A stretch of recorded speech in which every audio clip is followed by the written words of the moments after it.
Among the leaders blasting state health officials in Maryland are County Executive Angela Alsobrooks in Prince George's County and Congressman Anthony Brown. We saw drivers who'd come to a car emissions testing site in Hyattsville today expecting a no appointment needed drive-through test for coronavirus. What they got was confusion and a lot of signs telling them to turn around. It was the same State of Maryland COVID-19 testing center that had opened Friday with much fanfare, and an official announcement from Maryland's Department of Health that in the future it would be open Wednesdays and Fridays from 10 a.m. to 2 p.m.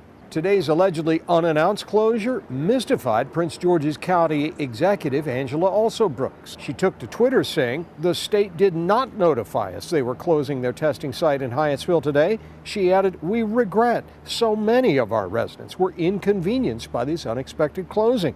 Congressman Anthony Brown on Twitter added, "This is not how we protect public health."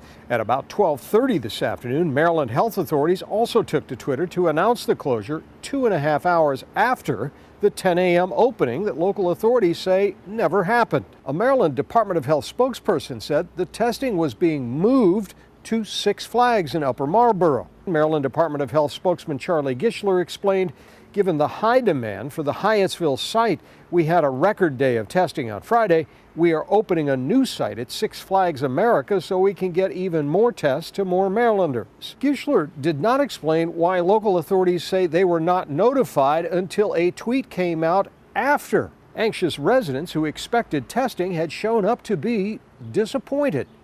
Scott Broom, WUSA 9.